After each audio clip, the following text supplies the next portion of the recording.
Just look at this perfect lava cake. Flawless, right? But let's be real. How many times have you flipped the mold and the top sticks? Total disaster. But not today. Follow this step by step. Grab your chocolate and butter, toss them in a saucepan, add a pinch of salt to bring out that rich flavor. Now melt it over a double boiler.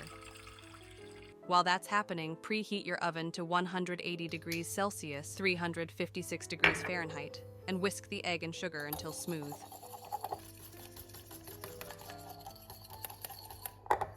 See that chocolate? Melted, silky, perfect. Let it cool for a minute so it's not too hot when we mix it with the egg. While the chocolate cools, let's prep those molds. Grease them with butter, and then add a light dusting of flour. Swirl it around until the molds are evenly coated. This little trick will make sure the cupcakes slide right out when they're done. Now, pour the chocolate and butter mixture into the egg mixture. Stir it up smooth. Then add 1 tablespoon of flour.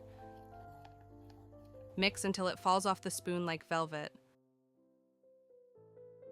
Pour in the batter, but don't overfill. Leave room for rise. Here's a pro tip. Bake just 1 cupcake first to test the center. If it's not perfect, you should adjust the bake time. Bake for 5 to 6 minutes. Let them cool for 2 minutes. This makes them easier to flip without breaking. Flip gently, give them a little tap.